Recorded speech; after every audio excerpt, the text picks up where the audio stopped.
Good morning, children. This is Karan sir, and you are watching Facts Spin Talk. Today, we are going to continue the same chapter. Eventually, this chapter has become so long that we are covering it from the last 5 or 6 lectures, but it is not getting finished. So, today I am trying to make you understand in a brief what was the conclusion of this chapter and how the Russian Revolution came to an end. So the Civil War broke out in 1920 when the Bolshevik was the party which was headed by Vladimir Lenin, and ordered land redistribution. The Russian army began to break up. Soldiers, mostly peasants, wished to go home for the redistribution and deserted. Non-Bolshevik socialists, liberals and supporters of the autocracy condemned the Bolshevik uprising. What happened? जब Bolshevik party ने ये कहा कि सारी ही जमीनों का redistribution हो जाए, पुनर्वितरण हो सभी लोगों में, जितने भी हमारे यहाँ के रसिया के जो किसान हैं, किसानों में जमीनों को बराबर हिस्से में बांट दिया जाए। इस बात से बहुत सारे लोग नाराज हुए, लेकिन सेना में जो आर्मी के जवान थे ये लोग भी बहुत ज्यादा किसानों के ही बेटे इसमें थे, यानी किसान के घरों से आने वाले परिवारों के बच्चे थे। तो बहुत सारे लोगों ने बोल्शेविक पार्टी की जो अपराइजिंग थी, जो उनकी पॉपुलैरिटी बढ़ रही थी, इसको अपोज किया। किसने किया? द नॉन बोल्शेविक सोशलिस्ट ने और लिबरल्स और सपोर्टर्स ऑफ द ऑटोक्रेसी, यानी कि जो वर्तमान सरकार थी उसके सपोर्टर्स, और इन सब लोगों ने क्या किया? इस बात का विरोध किया। दे डिडंट लाइक इट, इन लोगों ने पसंद नहीं किया, कंडेम किया। कंडेम करना मतलब किसी बात का खंडन करना, किसी बात को मानने से इनकार करना। Their leaders moved to South Russia and organized troops to fight the Bolshevik, the Reds. क्या किया इन लोगों ने? इसके नेताओं ने जगह जगह पर रसिया में घूमे ये, और उन लोगों ने एक ट्रूप यानी एक दल खड़ा किया, एक टीम खड़ा किया जो कि लड़ेगा। किससे लड़ेगा? बोल्शेविक से लड़ेगा, बोल्शेविक पार्टी से लड़ेगा। द रेड्स, बोल्शेविक्स कौन थे? रेड कलर के, इनका जो झंडा था वो लाल था। During 1818 and 1819 the Greens, socialist revolutionaries, जो सोशलिस्ट रेवोल्यूशनरी थे उनका झंडा ग्रीन था। तो रेड कौन थे और ग्रीन कौन था, ये आपको याद रखना है। तो ये जो सोशलिस्ट रेवोल्यूशनरीज थे इनका झंडा ग्रीन था। The whites, the pro tsarist, white colour का झंडा था जारसिस्ट, यानी जार जो था, जार निकोलस II जो वहां का किंग हुआ करता था रसिया का उस दौरान, इसके भी कुछ समर्थक अब भी बचे थे। और जो जारसिस्ट थे यानी जारवादी, जार निकोलस को पसंद करने वाले उसके जो फैन थे, इन लोगों का जो झंडा था वो व्हाइट था। Control most of the Russian empire, tsarist यानी ज्यादातर उस दौरान जो रसिया का ज्यादा इलाका था इन्हीं के कब्जे में था, इन्हीं के अंदर था, यही लोग उस पर अपना नियंत्रण बनाए हुए थे। They were backed by the French, American, British and Japanese troops. इन सभी लोगों को समर्थन मिल रहा था। किनका समर्थन मिल रहा था? यानी कि इसको व्हाइट्स को, जारसिस्ट जो जार के समर्थक थे, जार निकोलस II के, इसके समर्थकों को समर्थन मिल रहा था फ्रांस के लोगों से, अमेरिकन से, अंग्रेजों से और जापानी लोगों से। ऐसे लोग इनका समर्थन करते थे, यानी सपोर्ट देते थे, मशीन, गन्स, बुलेट्स, कुछ भी ऐसा देते थे लड़ाई लड़ने के लिए। All those forces who were worried at the growth of the socialism in Russia, सभी जो रसिया में उस जमाने में जो समाजवाद का विकास हो रहा था, समाजवाद का जो बोलबाला बढ़ता जा रहा था, इस बात से सभी देश, आसपास के देश चिंतित थे। अगर रसिया में ऐसा हो जाएगा तो इसको देख करके लोग हमारे यहाँ भी इस तरह का ही विस्फोट कर देंगे, इसकी मांग करने लगेंगे। इसलिए वो लोग चाह रहे थे कि जारसिस्ट को यानी व्हाइट्स को सपोर्ट किया जाए ताकि वहां पे समाजवाद बढ़ ना सके। तो as these troops and the Bolshevik fought a civil war, इस तरह से ये सारे दल और बोल्शेविक पार्टी के समर्थक आपस में सिविल वॉर तब होता है जब किसी देश के लोग आपस में ही लड़ पड़े, आपस में ही किसी मुद्दे पर लड़ाई हो जाए, ऐसी स्थिति को हम सिविल वॉर यानी गृह युद्ध कहते हैं। सिविल वॉर मतलब गृह युद्ध, अपने घर में लड़ाई हो जाए तो इसे हम क्या कहते हैं? गृह युद्ध। कई बार देखते हैं आप अपने घर में, आपके घर के बगल में जिसका घर होता है उसको जमीन लेकर के, थोड़ा सा और कुछ लेकर के आपस में झगड़ा हो जाता है पड़ोसी से झगड़ा होना इट्स नेचुरल थिंग। कभी कभी अपने ही घर में अपने भाई से, अपने पापा से, अपनी मम्मी से, मम्मी पापा का और किसी आपस के रिश्तेदार का ही झगड़ा हो जाता है। ऐसी स्थिति को हम क्या कहते हैं? सिविल वॉर, यानी अपने ही देश के लोगों से आपस में ही झगड़ा हो जाए, लड़ाई हो जाए। As the Bolshevik fought a civil war, looting, banditry and famine become common. इस दौरान लोगों को मारना, लूटना, लूटी मीन्स लूटना, banditry and famine, इस तरह से अकाल वगैरह भी होने लगा और उठा कर लड़कियों को ले जाने लगे, इस तरह का घटना वहां होने लगा.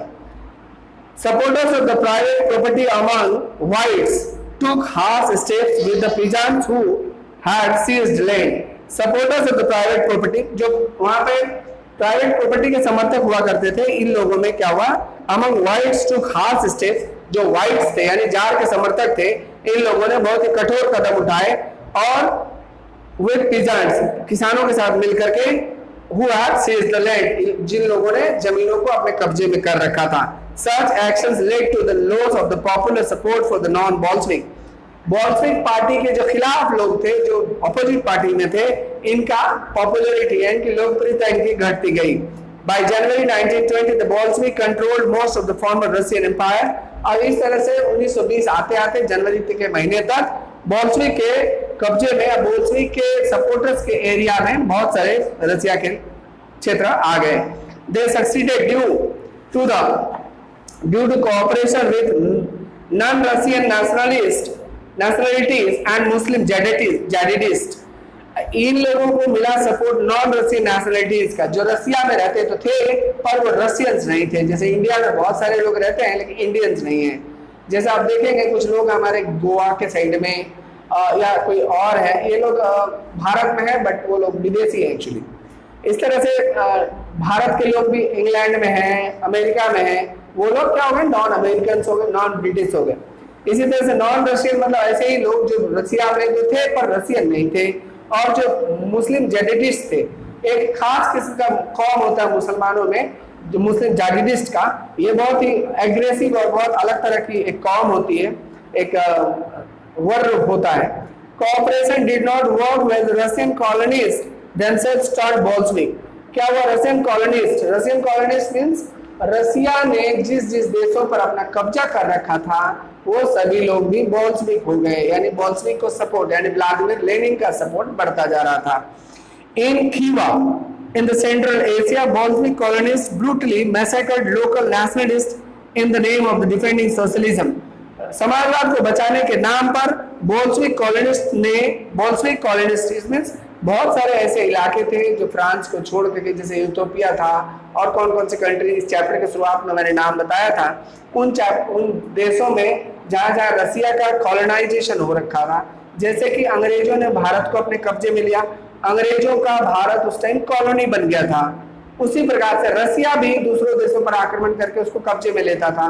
वैसी जो कॉलोनीज थी जो जिस पर रसिया का राज चलता था, इनमें एक खीवा नाम का एक जगह है, खीवा सेंट्रल एशिया में, एक मध्य एशिया में चाइना के आसपास का एक कंट्री है, छोटा सा एक एरिया है जिसका नाम खीवा था. यहाँ पे बुरी तरह से नृशंस हत्या की गई, लोगों को मारा गया, काटा गया. मैसेकर्ड मतलब नरसंहार करना, बहुत ज्यादा मात्रा में, बहुत ज्यादा गिनती में, बहुत ज्यादा संख्या में लोगों को एक साथ काट देना, मार देना, उड़ा देना, खत्म कर देना, उसे हम मैसेकर कहते हैं. क्या कहते हैं, मास एक्टर, यानी जनसमूह का संहार.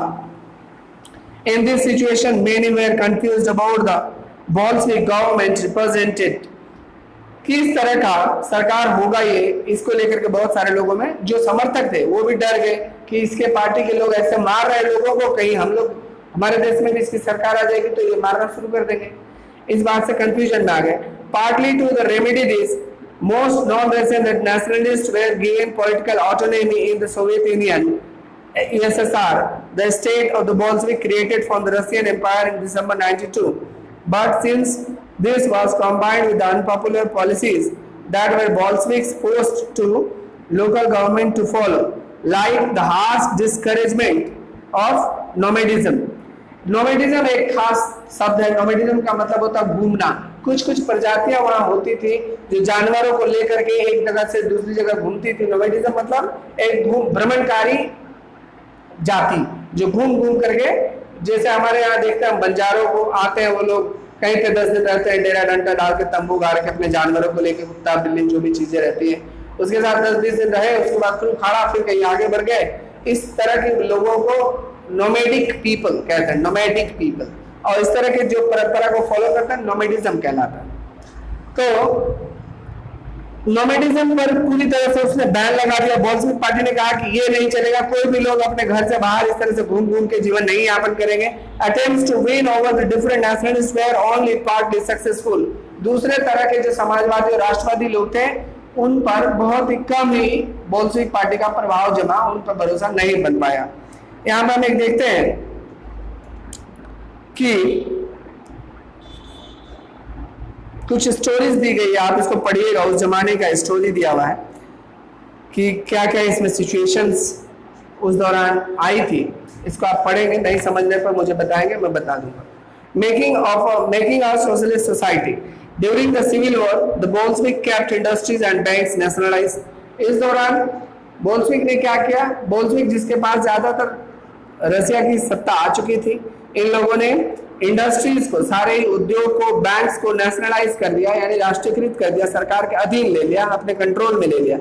They permitted peasants to cultivate the land that had been socialized. Bolshevik used confiscated land to demonstrate what collective work could be. इन लोगों ने क्या किया कि किसानों को कुछ जमीनें दी और उस पर खेती करने का अधिकार दिया, और इन लोगों ने क्या किया कि कलेक्टिव वर्क कुड बी, सब पूरे किसानों को एक समूह बना करके कुछ एक खास प्लॉट दे दिया कि इस पर आप लोग सब मिल के खेती करिए। इसको कलेक्टिव वर्क यानी कि सामूहिक वर्क करने का एक नया प्रोसेस इन लोगों ने वहां पैदा किया। A process of centralised planning was introduced. एक केंद्रीकृत योजना समिति बनाई गई, जैसे कि हमारे भारत में नीति आयोग है, उसी प्रकार का एक प्लानिंग कमीशन बनाया गया। Officials assisted how the economy could work and set targets for a 5-year period. किस तरह से वहां पे आर्थिक सुधार हो सकते हैं, हर 5 वर्ष में अगला टारगेट इन लोगों ने फिक्स करना शुरू किया। अगले 5 साल में हमें क्या प्राप्त करना है, किस तरह से प्राप्त करना है। On this basis they made the 5-year plans. The government fixed all prices to promote industrial growth during the first 2 plans, 1927 to 32 and 33 to 38। इस दो पहले पंचवर्षीय योजनाओं में इन लोगों ने काम किया किस पर, इंडस्ट्रियल ग्रोथ पर, यानी उद्योग का विकास कैसे कैसे और फैक्ट्रीज लगे और इंडस्ट्रीज रसिया में लगे, इस चीज पर इन लोगों ने काम किया। Centralized planning led to the economic growth. Industrial production increased between 29 to 33 by 100% in the case of oil, coal and steel. तेल, कोयला और लोहा, इसके उत्पादन में 100% का इजाफा हुआ, यानी कि आज 10 कुंटल प्रोड्यूस हो रहा था तो अगले 5 सालों में इन्होंने 20 कुंटल प्रोड्यूस करना शुरू कर दिया। डेवलपमेंट काफी अच्छी हुई। New factory cities came into being. नए नए औद्योगिक क्षेत्र, औद्योगिक शहर आ गए छवि पर।